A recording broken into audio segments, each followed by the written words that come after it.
What skills do you need to see through the lies of woke culture? Hi, I'm Peyton Luke, and this is First Liberty Live. Today we're going to hit a hot topic of woke culture. What is it exactly? How did this become a prevalent ideology in our society? And what agendas are behind it? Today I have joining me Noelle Mering, who is the author of Awake Not Woke and is a fellow at the Ethics and Public Policy Center. She's a researcher and a thought leader in this area, so she is a perfect candidate for this discussion. Hi, Noelle, and welcome to First Liberty Live. Hi, Peyton. Thanks for having me. Absolutely. I'm excited to dive into this topic with you today because I feel like a lot of people are seeing woke culture coming up, whether it's in as an employee, whether it's sometimes coming against their church or even in their schools. Parents are coming up against it. So I just want to start back at the foundation of wokeism and just ask, what does woke mean and where did the term even come from? Yeah, good question. I think most people understand it's in reference to the hot button issues of the day, from CRT, critical race theory, to radical gender ideology that we're seeing all over the place now. But it really is an old reformulation of some pretty old ideas. The term is relatively new. It started in the popular mind with regard to racism, but it now has expanded to include all of the radical sexuality. So in my book, I go through the history of it. I think you can define it by the fall of man in the garden, but the thought influences are rooted in someone named Hegel and, of course, Karl Marx, as well as Sigmund Freud and postmodernism. So it's kind of a lot to sink your teeth into, but I try to define it by characterizing it by three main characteristics. One is that it defines us by division. We're not defined by things that unite us. We're not defined as through universals, as, rational animals or made in the image and likeness of God. Rather, we're defined not by the love of God, but by the hatred of society. So we're defined based on the hatred that is around us or within us. And exposing that hatred is part of the getting woke, how you get woke. The second characteristic is that we're defined as needing to be freed from the oppression of the moral law. So the ways in which we conform ourselves to traditional norms of sexuality.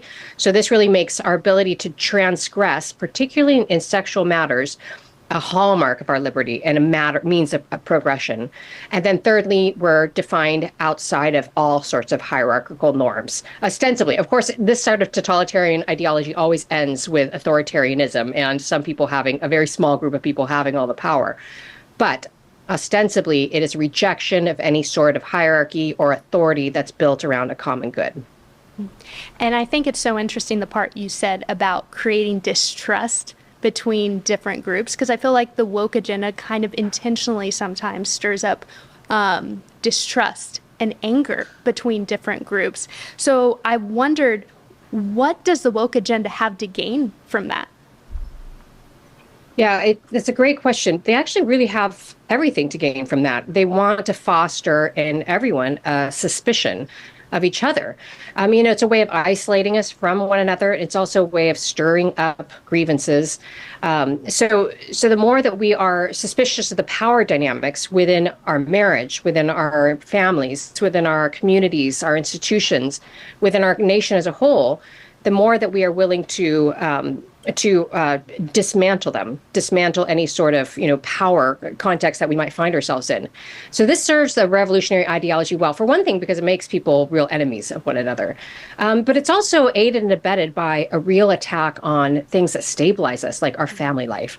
So the more that people grow up feeling that they don't belong somewhere, that they're not deeply loved, that they're not loved in an unconditional way, that they're not a particular person who's known and named by people who love them, they become really unmoored. And so their politics become more ferocious, right? Because they pulled into like a sense of belonging that can be found in this sort of political tribalism.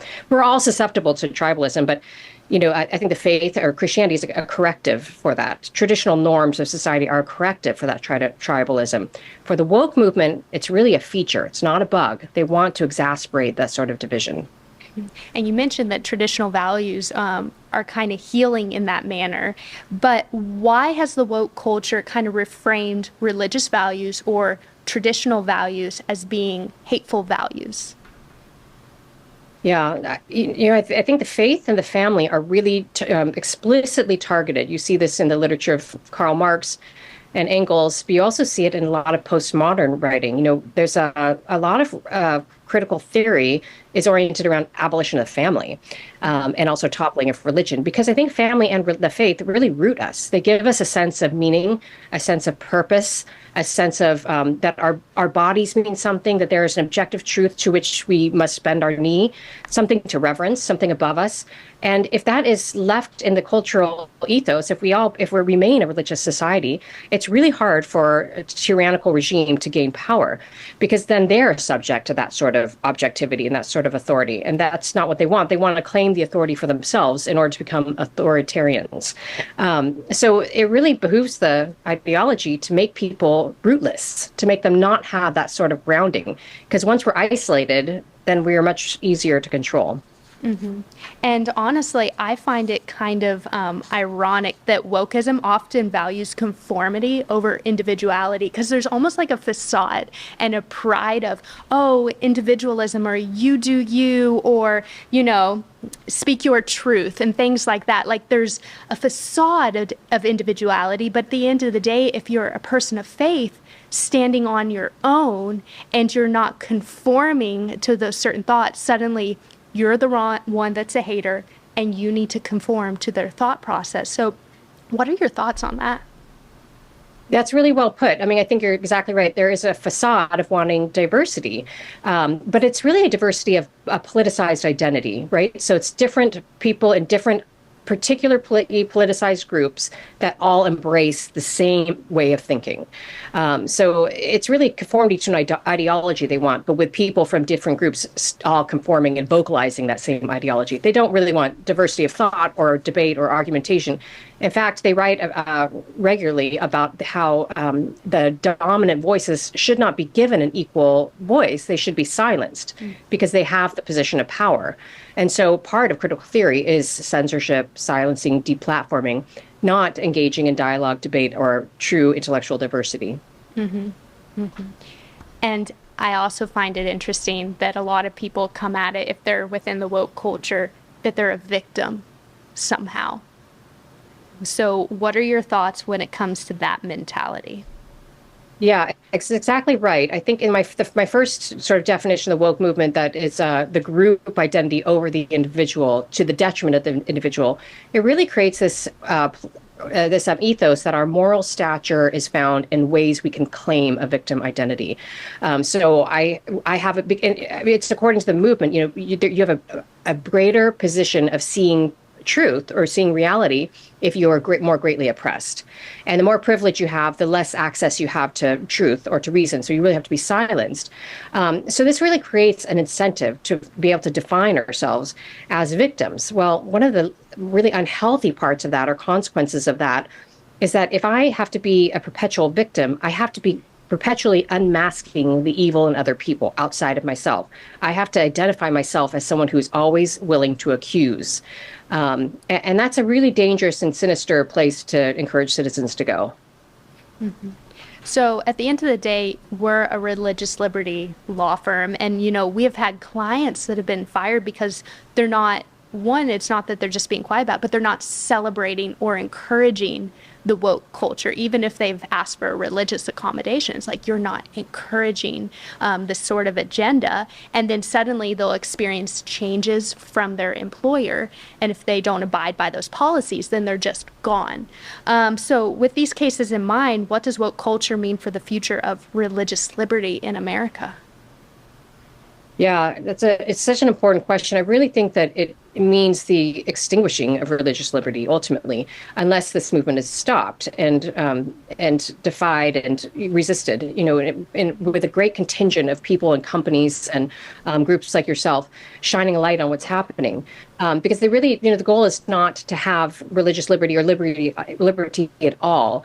It kind of introduced itself as a means of tolerance. Let's tolerate everyone, tolerate this group, tolerate that group, tolerate this behavior, tolerate this belief. But that was always a Trojan horse. It was a means of gaining a certain credibility and normalization to the point where, and also power, and to the point where once that sort of shift started happening, then it becomes a movement of silencing. So the tolerance is only supposed to last as a means to an end, and the end actually is ideological power and ideological capture of our institutions. So I think that that's what we're seeing now is this sort of shift away from liberty, away from particularly religious liberty, as you say. And I think the good news is that more and more people are seeing it and waking up to it. And that's interesting too, because they're almost calling for more liberty or more liberation, but at the end of the day, they're almost silencing it and squelching it long term. That's fascinating. Thank you for putting that so well. Overall, is there anything in particular that you think most people don't fully understand about wokeism or its threats? When you have these conversations with people, what do you think are some of the biggest misunderstandings? Well, I think one of the most confusing ones and most common ones is that this is a movement of compassion. I think that they really have claimed the mantle of love and compassion quite effectively and quite loudly, and also rather militantly.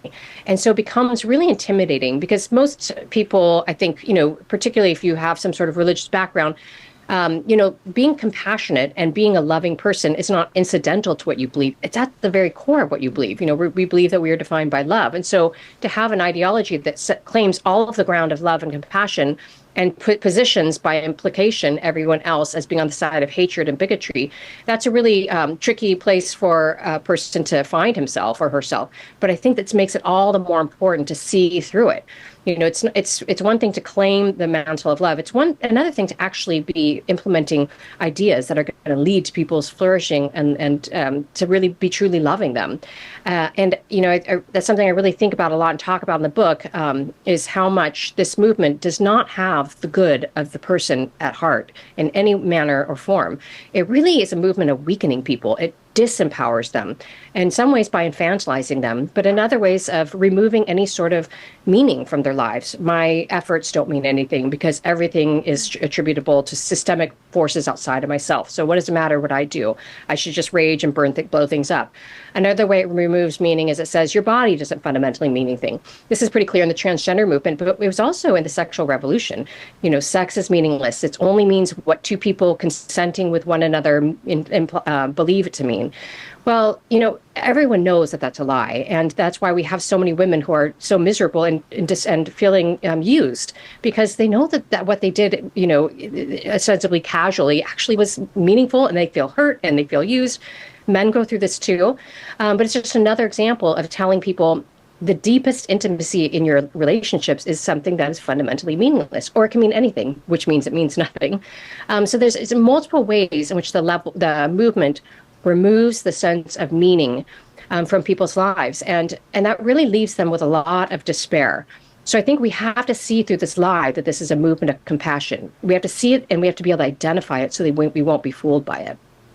What is your call to action to people that might be watching this or reading your book, to where we can maintain the America that we know and love and the traditional values? Mm-hmm. Well, my first call to action sometimes will seem as like an unsatisfying answer, but I do mean this deeply. I think this is a spiritual battle, and so we have to really cling tightly to our faith. We have to be meeting it not with the means of pure politics, but also with prayer and with raising our families well, raising our children to be brave people who cling to the truth.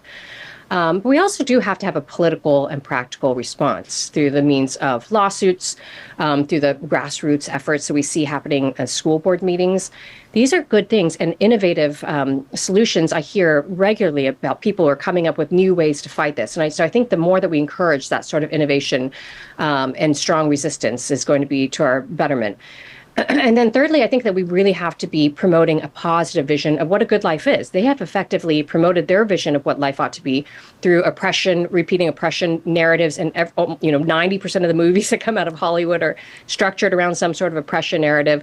and television shows and all these things. But ultimately, their vision of the good life is rather negative. It's a destructive. There are bad things out there, and we have to topple them. We have to reject them. We have to deconstruct what it means to be a person. Well, we really have the opposite, and it's a strength of ours that we have a positive vision of what a good life is. We have the vision of universal brotherhood of man and woman, of the good, deeply meaningful, positive experience in family life that is well ordered, of what truly lifelong, loving, good marriage looks like, the beauty of motherhood, fatherhood. These things are extraordinarily beautiful. And so we need to find a way to make them feel resonant again because they've been so beaten down in the cultural imagination. But we can reclaim them, I think, more easily than we think. Noelle, I would love for you to tell people a little bit about what you do as a fellow at the Ethics and Public Policy Center and where people can find your work and your book. Sure. So I co-direct a project called the Theology of Home Project with my co-author for Theology of Home. Her name's Carrie Gress. And what we do there is we've got our 4th Theology of Home book coming out. We also run a website, sort of like a women's magazine, with daily content and original content, and also a beautiful shop with handcrafted goods, with the idea that craftsmanship matters, and that's a place for us to reclaim as well. So what we're really doing there at the EPPC is trying to create that third level of engagement that I was just talking about, that positive vision, reclaiming these good things. That, it's not simply enough to defend the family and the faith in policy and law, though those are vital, but we also have to defend them in the culture, through our friendships, through our promotion of positive values, that those things matter too. In some ways, the culture, and particularly women, have been largely captured through things like women's magazines and Sex and the City and Friends and all these shows that really had these deeply antagonistic messages. So we want to reclaim the positive version of that in media and narrative as well. Awesome. Well, thank you so much. And is there anything else that you would like to add before I let you go? No, you can find me at noellemehring.com or theologyofhome.com to subscribe for free if you'd like, and stay in touch there. Awesome. Well, thank you so much, Danielle, and thank you for this work in this very important area to help fight to defend our culture and our values and our traditions. So thank you. Thank you, Peyton. Conversations like today's are so important to have, so we stay aware and we're informed, so we know how to continue to fight and defend the First Amendment in our country. To stay up to date with everything that's happening, be sure to subscribe to First Liberty at firstlibertylive.com. You'll get a new episode every Thursday. And you can also check out our social media. You can follow us on Instagram, like us on Facebook, and subscribe to our YouTube channel, First Liberty Institute, fighting for what matters most.